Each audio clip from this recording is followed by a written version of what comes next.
आज़ादी के 75 साल और भारत किधर। और जैसा कि शमशुल जी ने कहा कि 2 दिन के बाद चारों तरफ झंडा लहराया जाएगा, फहराया जाएगा। तो 75 साल पहले ज़रूर इस देश ने विभाजन की विभीषिका झेली है, और वो क्यों कैसे हुआ है शमशुल जी ने विस्तार से इसको रखा। और शुरुआती दौर में जिस तरीके से आरएसएस की जो पूरी नफरती राजनीति थी, गांधी की हत्या करने वाली राजनीति, उसको इस देश ने अपनी आज़ादी के साथ झेला।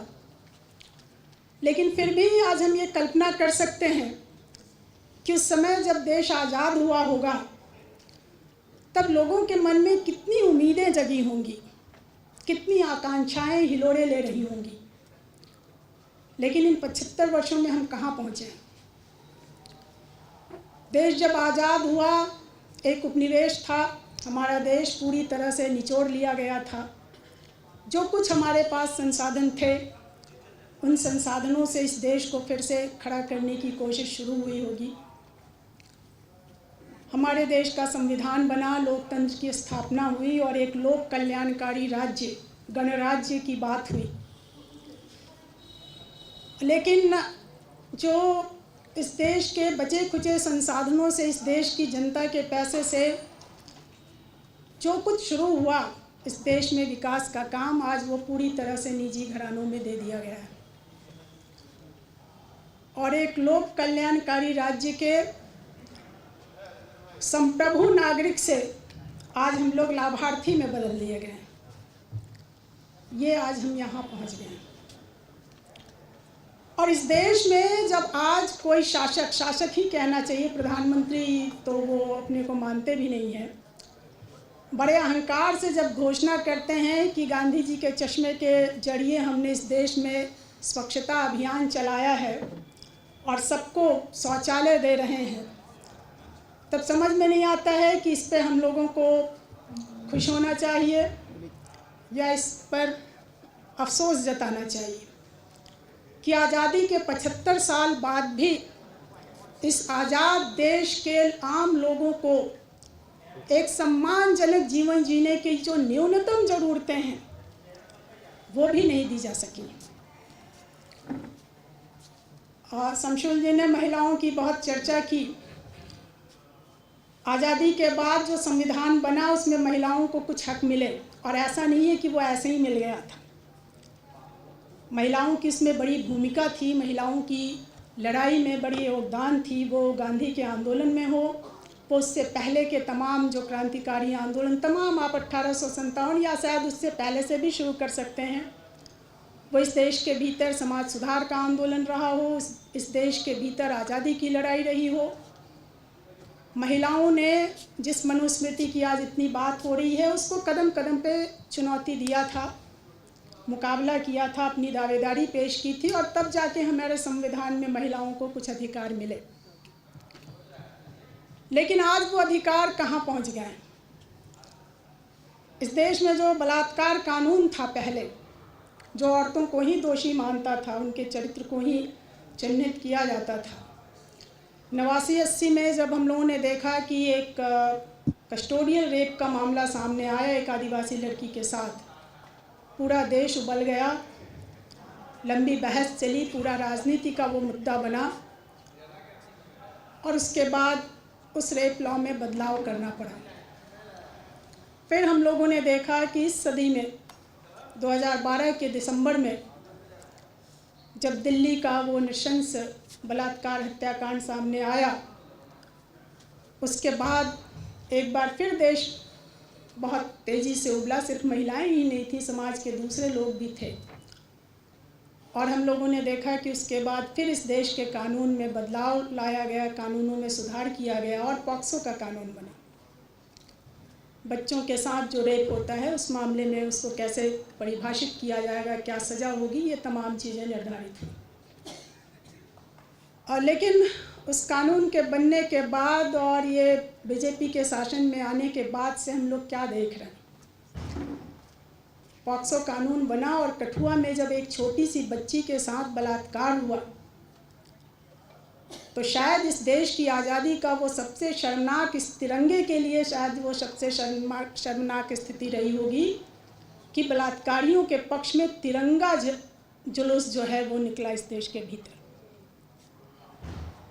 और ये इस बीजेपी के शासन में हम लोग देख रहे हैं कि वो संस्कारी ब्राह्मण थे, वो जो मनुस्मृति की बात कर रहे हैं, तो संस्कारी ब्राह्मणों को कैसे सज़ा मिल सकती है, वो जेल से मुक्त हो गया। और महिला पहलवानों के साथ जो कुछ हुआ वो हम लोगों ने देखा कि कैसे आज भी वो बड़े शान से सांसद बना हुआ है ब्रजभूषण शरण सिंह, और पॉक्सो कानून में सुधार की वो बात कर रहा है, पॉक्सो कानून के दुरुपयोग की बात कर रहा है, और बीजेपी जो है आराम से वो सांसद आज भी बना हुआ है। और उसके बाद जो हम लोग अभी भी देख रहे हैं, जो मणिपुर में जो चीज़ें चल रही हैं, जिस तरीके से 3 महिलाओं के साथ हुआ, और ये सिर्फ 3 महिलाओं का तो वीडियो 2 महीने के बाद सामने आ गया तो देश उबल पड़ा, और उसके बाद अब धीरे धीरे कई घटनाएं सामने आ रही। और इस विषय पर बुलवाने के लिए विपक्ष को अविश्वास प्रस्ताव लाना पड़ा कि प्रधानमंत्री कम से कम बोले। बावजूद 2 घंटे के भाषण के बावजूद सच कहिए तो प्रधानमंत्री ने इस पर कुछ भी नहीं बोला। तो आज हम औरतों की आज़ादी को वहाँ से शुरू करके 47 से शुरू करके आज हम इस स्थिति में देखते हैं कि ये पहुँच गया है। मनुस्मृति की बात की इन्होंने, लेकिन हमको लगता है कि आज हूबहू वो मनुस्मृति को उसी तरह से लागू करना नहीं चाहते, वो उसका नया एडिशन लेकर आए। वो आज नहीं कह रहे हैं कि औरतों को घर के भीतर बंद रहना चाहिए, वो जानते वो बंद कर भी नहीं सकते हैं। अब वो इतिहास के चक्के को पीछे ले जाने की कोशिश कर रहे हैं, बहुत हद तक सफल हो रहे हैं, लेकिन वो पूरी तरह से सब कुछ बदल नहीं सकते हैं। इसलिए औरतों को वो जब घर के भीतर बंद नहीं कर सकते हैं, वो चाहते हैं कि ठीक है औरतें निकलें, लेकिन औरतें क्यों निकलें? श्रम बाजार के सस्ते मजदूर के रूप में औरतें निकलें। पूंजीपतियों का जो पूरा मुनाफा का बाजार है, उस मुनाफे की कोठरी को भरने के लिए औरतें घर के भीतर भी काम करेंगी, औरतें समाज में श्रम बाजार में भी काम करेंगी। वो बस उस 2 दर्जे के नागरिक के रूप में निकलें। औरतें घर से निकलें, इसलिए नहीं निकलें कि वो अपनी नागरिकता की दावेदारी जताएं, सीए के खिलाफ बोलें, इसलिए नहीं निकलें कि वो अपने शिक्षा के जो अधिकार, ये बेटी पढ़ाओ की जो बात कर रहे हैं, लेकिन अगर वो अपने शिक्षा के अधिकार की बात करेंगी वो जेल में डाली जाएंगी, वो नागरिक अधिकारों की बात करेंगी वो जेल में डाली जाएंगी। वो निकलें, धार्मिक जुलूसों में निकलें। ये जो तरह तरह के बाबा जिनको आज पूरा प्रोजेक्ट किया जा रहा है, उनके प्रवचन सुनने के लिए निकलें। वो एक समुदाय के खिलाफ जब दूसरे समुदाय को खड़ा कर दिया जा रहा है, और उस युद्ध में औरतों के शरीर को एक हथियार के रूप में इस्तेमाल किया जा रहा है, उसमें वो एक स्त्री के रूप में नहीं, अपने समुदाय के रूप में वो निकलें और दूसरे समुदाय की औरतों के खिलाफ खड़ी हों, इसके लिए निकलें। ये बीजेपी की राजनीति है। तो हम लोग देख रहे हैं कि ये आज का जो पूरा दौर है, जिस तरीके से तमाम क्षेत्रों में ये जो पूरा आरएसएस और भाजपा की जो पूरी राजनीति है, ये एक बार फिर से देश को उसी पीछे की तरफ ले जाना चाहते हैं। ये मणिपुर से लेके मेवात तक जो कुछ हो रहा है, वो तमाम चीज़ें हम लोग देख रहे हैं कि कैसे समाज के एक हिस्से को ये ख़त्म करके जो वंचित हिस्सा है, जो अल्पसंख्यक समुदाय है, जो महिलाएं हैं, और जो हिंदुओं में भी जो उन्होंने सही कहा है, वो तो तमाम चीज़ें आप दिख रही हैं कि औरतों की गुलामी, वो सिर्फ 3 तलाक के खिलाफ कानून नहीं बना रहे हैं कि मुसलमान पुरुषों को जेल में जाना होगा। अब जो ये दंड संहिता थी, जिसको इन्होंने न्याय संहिता का नाम दिया है, नया नाम, वो पूरी तरह से अपने अन्याय को स्थापित करने के लिए है। नाम जब ये देते हैं समझिए उसका विपरीत काम ही करना है। तो आज जो न्याय संहिता बनी है, उस न्याय संहिता में तो औरतों की तमाम आज़ादी को कुचलने की बात हो रही है। वो अपने निर्णय नहीं ले सकती हैं। आज़ादी के बाद जहाँ जाति प्रथा को तोड़ने के लिए बात होती थी कि अंतर्जातीय शादी को बढ़ावा देना है, सरकारें पुरस्कार देती थी, अंतर्धार्मिक शादी को बढ़ावा देना है, और आज सरकार कह रही है कि ऐसा नहीं कर सकते। अपनी मर्जी से कोई लड़की शादी नहीं कर सकती, वो प्रेम विवाह भी करेगी। अब समझ लीजिए ये प्रेम की क्या परिभाषा होगी। तो माता पिता के परमिशन के बाद ही उसको प्रेम करना है और उसके बाद ही विवाह करना है। अंतर्धार्मिक शादियों को अब ये रोक रहे हैं।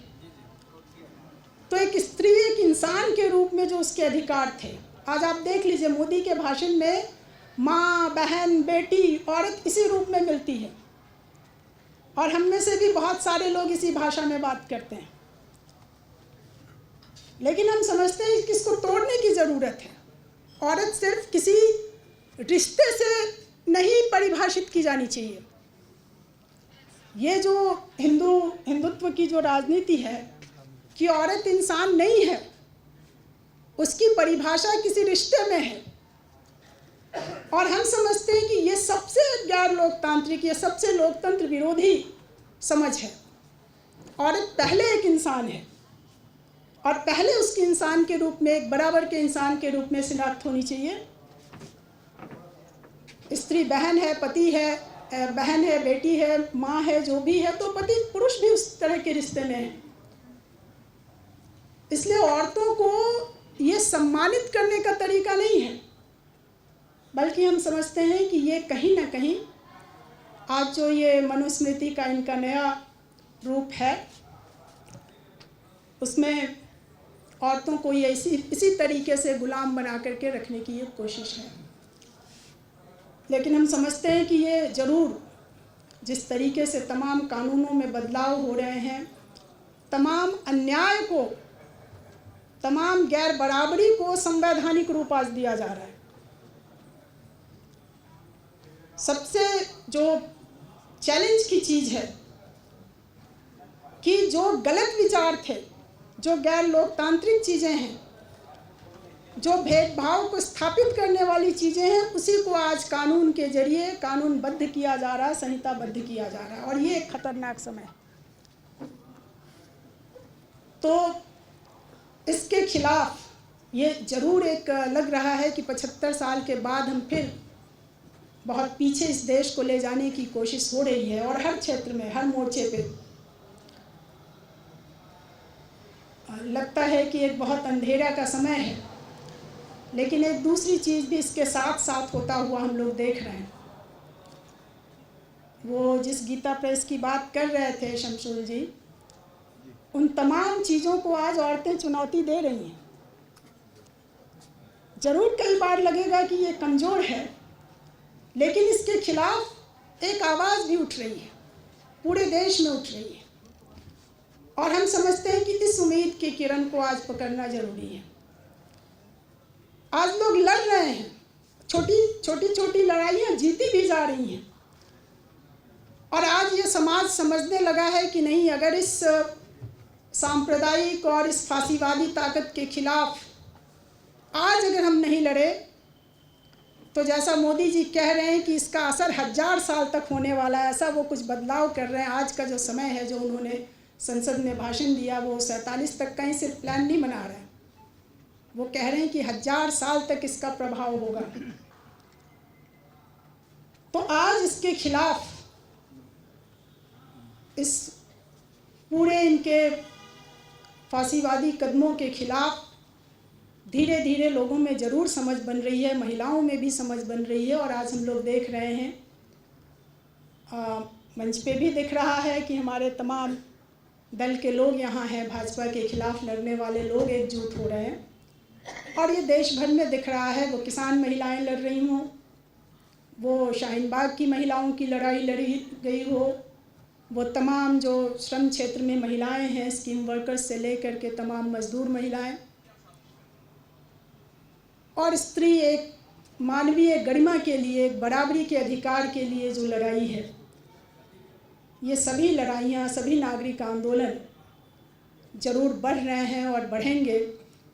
और निश्चित रूप से 75वें वर्ष में जहाँ एक तरफ फांसीवादी ताकतें अपना कदम तेज करने की कोशिश कर रही हैं, प्रगतिशील ताकतों को भी, लोकतांत्रिक ताकतों को भी अपनी लड़ाई तेज करने की कोशिश करनी ही होगी, कर रहे हैं। और ये हम समझते हैं कि आज का दौर है। समय शायद मेरा ख़त्म हो गया है, हमको 5-7 मिनट कहा गया था। धन्यवाद सर।